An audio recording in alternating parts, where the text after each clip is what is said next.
नमस्कार दोस्तों, फिर एक बार स्वागत करते हैं आपका विदर्भ सम्राट न्यूज़ चैनल में। फिर एक बार नए मुद्दे को लेकर हम आपके सामने उपस्थित हुए हैं।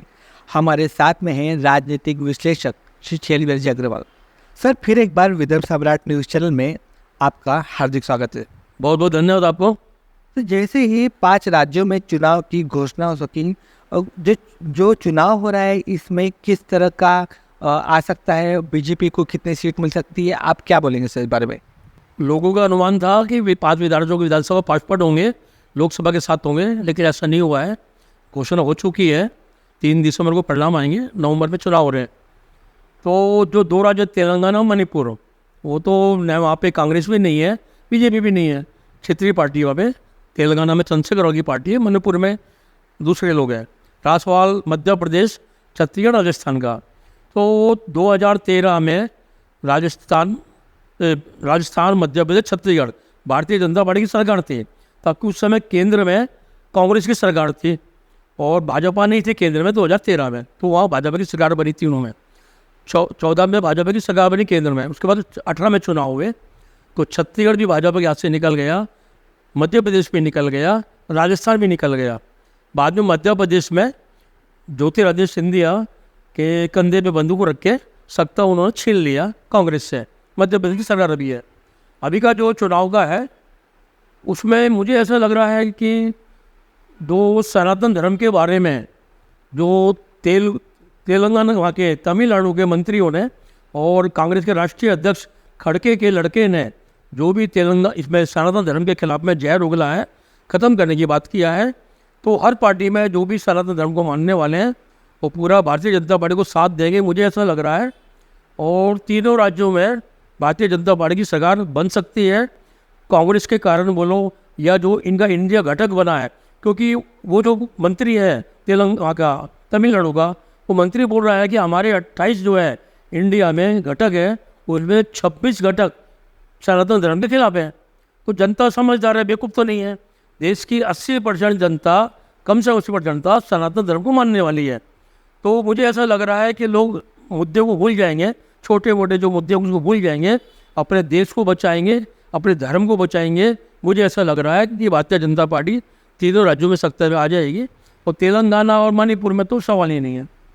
तो कहीं ना कहीं महाराष्ट्र के चुनाव की जो घोषणा नहीं हो रही है, कहीं ना कहीं लोगों के मन में शंका है कि महाराष्ट्र के चुनाव के बारे में कहीं बात क्यों नहीं हो रही सर?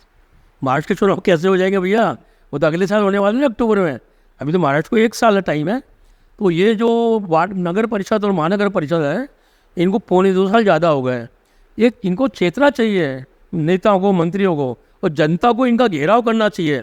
जो भी पालक मंत्री है, जो भी बड़े मंत्री है, इनका जनता ने घेराव करना चाहिए कि भैया तुम चुनाव क्यों नहीं करवा रहे हो?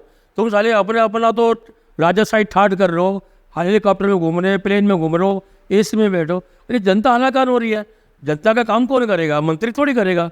जनता काम तो वार्ड मेंबर करेगा। इधर तुम चुनाव नहीं करवा रहे हो, बाकी चुनाव में तुम ऐसा कर रहे हो। ऐसा नहीं करना चाहिए। तो जैसे इजराइल एक छोटा सा देश है, मगर वहाँ पे 1 लाख सैनिक है। ऐसे में भारत क्या अग्निवीरों को भी इतने बड़े पैमाने पे युद्ध के स्तर पे तैयार करेंगे सर? क्या बोलेंगे? इजराइल पे एकदम अचानक हमले किया है फिलिस्तीन ने। रातों रात वहाँ के नागरिकों को मार डाला, लेडीजों को नंगा कर दिया और घर जला दिया। और इजराइल इतना शक्तिशाली देश है कि पूरी दुनिया उसका लोहा मानती है। वो देश कितना बड़ा है जानकर हंसी आती है। 1 करोड़ जनसंख्या वाला देश है। यानी हमारे देश की जो राजधानी है दिल्ली, उसकी जनसंख्या लगभग 2.5 करोड़ है। और इजराइल जो देश है उसकी जनसंख्या 1 करोड़ है। अब उन्होंने 1 करोड़ में 1 लाख आदमी, 1 लाख सैनिक तो बॉर्डर पर भेज दिया है। और कम से कम 50-60 हज़ार सैनिक लड़ाई लड़ रहे हैं। तुम्हारे तीनों जो सेना, जल सेना, वायु सेना, नभ सेना, तीनों सेनाओं में, और 1 लाख वहाँ पर है। यानी कम से कम 1.5 लाख सैनिक है। तो कहने का मतलब है इजराइल में हर घर से कम 1 सैनिक होना जरूरी है। वहाँ का नियम है। वहाँ पे प्रधानमंत्री का लड़का भी सैनिक है। हमारे यहाँ के नेताओं के लड़के तो विदेशों में पढ़ते हैं। नेता बीमार होते हैं तो विदेशों में इलाज करते हैं, लेकिन वो अपने देश से प्यार करते हैं और अपने देश के लिए मरने मिटने को तैयार होते हैं। वहाँ प्रधानमंत्री एक आवाज़ पे लाखों लोग घर से निकल जाते हैं लड़ने के लिए। हमारे यहाँ अब अग्निवीर योजना प्रधानमंत्री ने चालू किया, तो विपक्ष उसका विरोध कर रहा है यानी विपक्ष को क्यों कर रहा है विरोध, भाई मेरे को ये समझ में नहीं आ रहा है।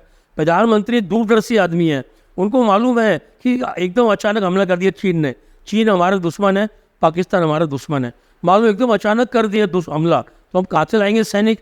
इसीलिए वो तो अग्निवीर जो योजना है उसको लागू कर रहे हैं, ताकि 5-7 लाख सैनिक हमारे तैयार हो जावे, 4 साल की ट्रेनिंग लेवे, 5 साल की ट्रेनिंग लेवे, तैयार हो जावे। लेकिन हमारा विपक्ष जिसका विरोध कर रहा है, ये राष्ट्र प्रेम की भावना आती है, जो सेना में जाता है उसको राष्ट्र प्रेम की भावना जागृत होती है। प्रधानमंत्री जो कर रहे हैं वो देश हित में कर रहे हैं, और इजराइल का जो साथ दे रहे हैं वो देना चाहिए हर देश ने।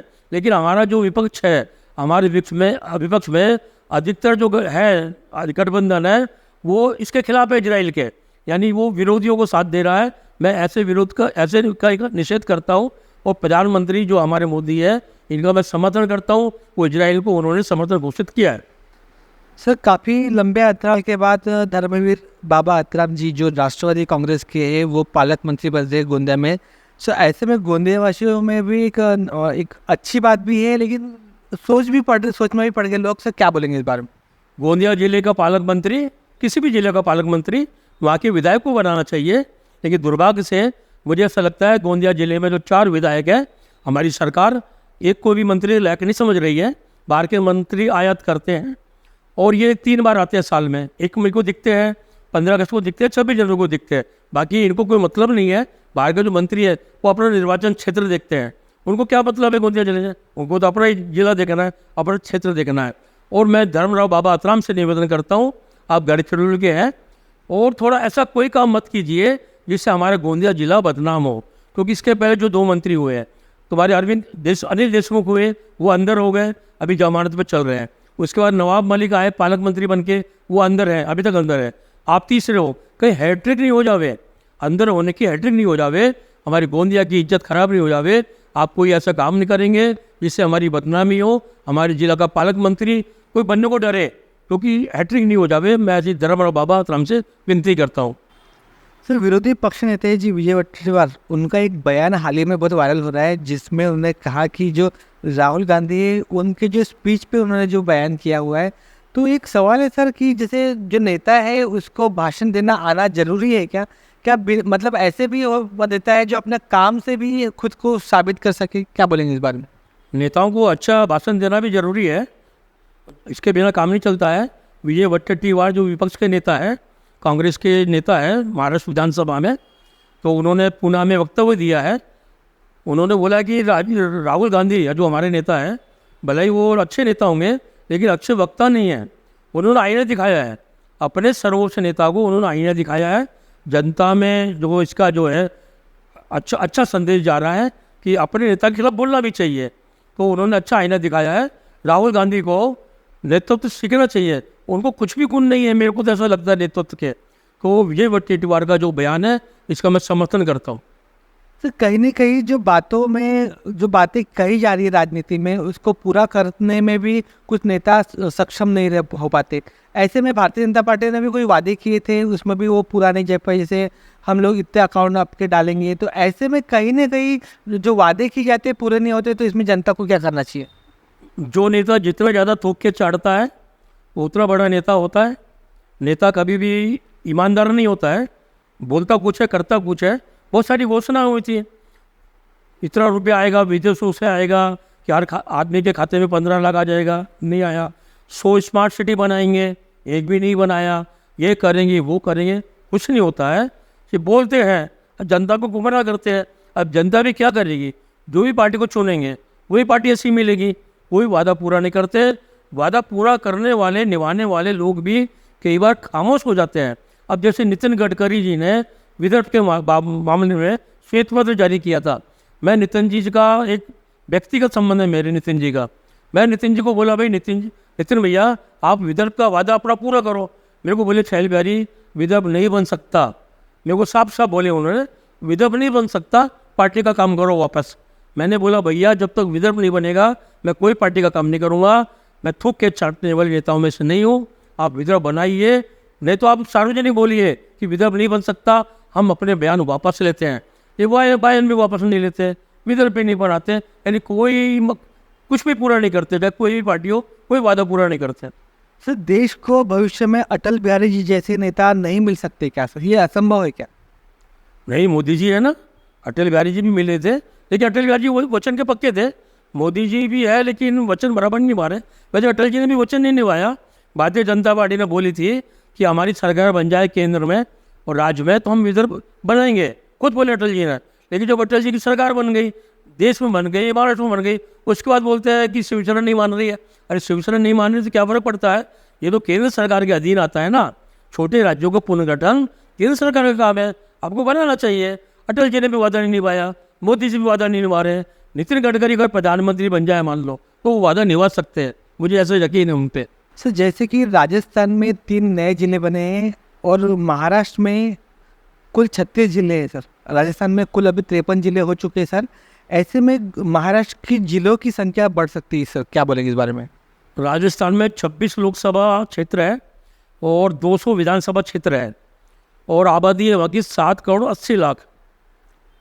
महाराष्ट्र की आबादी है 11 करोड़ 60 लाख करीब करीब, वहाँ से 4 करोड़ ज़्यादा है राजस्थान से। हमारे यहाँ 48 लोकसभा है, वहाँ 26 है, यानी 22 लोकसभा ज़्यादा है महाराष्ट्र में। और 288 विधानसभा है, 88 विधानसभा राजस्थान से ज़्यादा है। और जिले सिर्फ 36 है, यानी वहाँ 53 है। इच्छा शक्ति नहीं है हमारे महाराष्ट्र के नेताओं की, इच्छा शक्ति नहीं है। छोटे राज्य, छोटे जिले, इनसे क्षेत्र का विकास होता है। अब हमारे यहाँ 2014 में जब सरकार बनी थी महाराष्ट्र में भाजपा शिवसेना युति की, तो 2017-18 में गोंदिया जिला बना और हिंगोली जिला बना, 2 जिले बने। उसके बाद कोई जिला ही नहीं बना, जबकि इनको छोटे जिले बनाना चाहिए। छोटे राज्य बनाओ, छोटे जिले भी बनाओ, ताकि क्षेत्र का विकास हो। लेकिन ऐसा कोई सोचने वाला नहीं है, सिर्फ अपना तिकड़मबाजी से सरकार बनाने में लगे और रुपया कमाने में लगे। मुझे ऐसा लगता है आज महाराष्ट्र सरकार माला माल हो गई है, लेकिन कोई क्षेत्र की जनता पे ध्यान नहीं है, देना चाहिए। धन्यवाद सर। दोस्तों आज का ये स्पेशल एपिसोड आपको कैसा लगा जरूर हमें सूचित करें। अगर आपको हमारे एपिसोड अच्छे लगते हैं उसे लाइक करें, शेयर करें और हमारे चैनल को सब्सक्राइब करना बिल्कुल ना भूलें, ताकि आने वाले एपिसोड का नोटिफिकेशन आपके मोबाइल पर तुरंत आए। देखते रहिए विदर्भ का नंबर 1 चैनल विदर्भ सम्राट। धन्यवाद।